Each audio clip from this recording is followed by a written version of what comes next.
everybody, what's up na naman ulit sa inyong lahat. Ka-quarantine nila kami bago kami bumalik sa trabaho.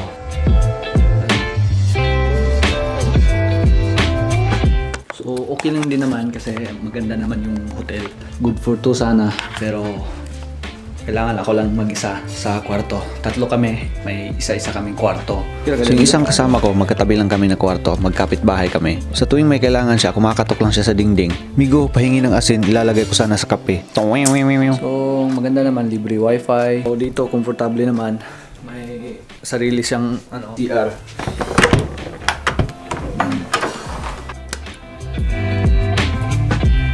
Sarili CR.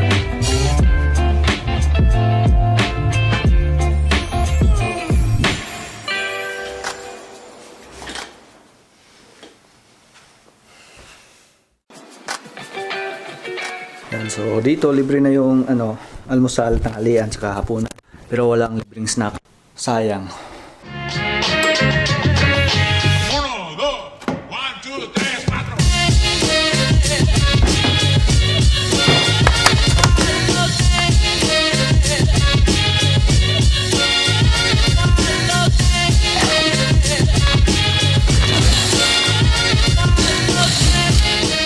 So magandang umaga, day 3 na ng ating quarantine. Check natin kung may pagkain na ba. Almusal.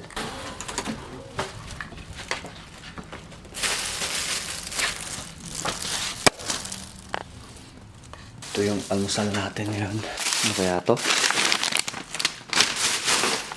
Ito na naman. Hilaw na lettuce tsaka cabbage.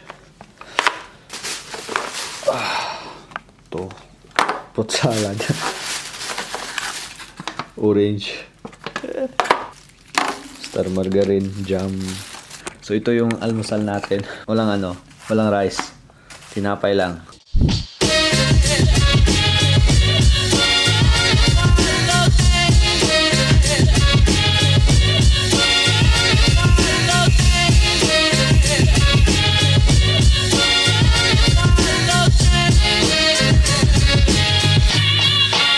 Alright, 16 days kang nakaganito. Mag-isa, walang kausap, kung ano-ano iniisip, dudungaw sa bintana, punta sa CR, manood ng TV kahit walang maintindihan.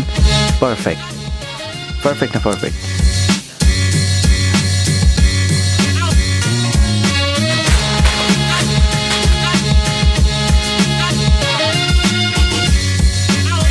Minsan napapaisip sa sobrang boring, susubukan ang mga klase-klaseng ritual, konti nilang magiging ermitanyo na ako paglabas.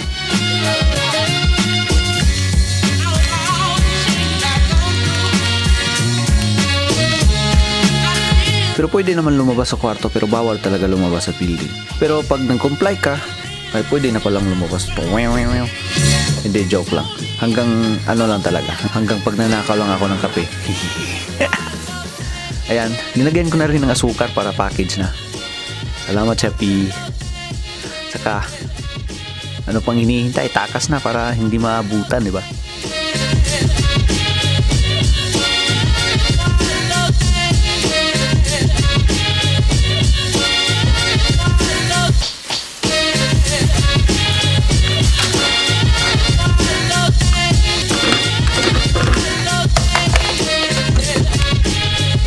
Day 15, lumabas muna ako saglit para labhan yung mga nangangamoy impacto kong mga gamit na nawiwian ko tuwing hating gabi.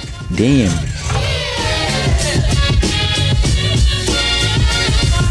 Lagyan ng kunting asin para mawala yung mala impaktong baho, tsaka antayin kumulo.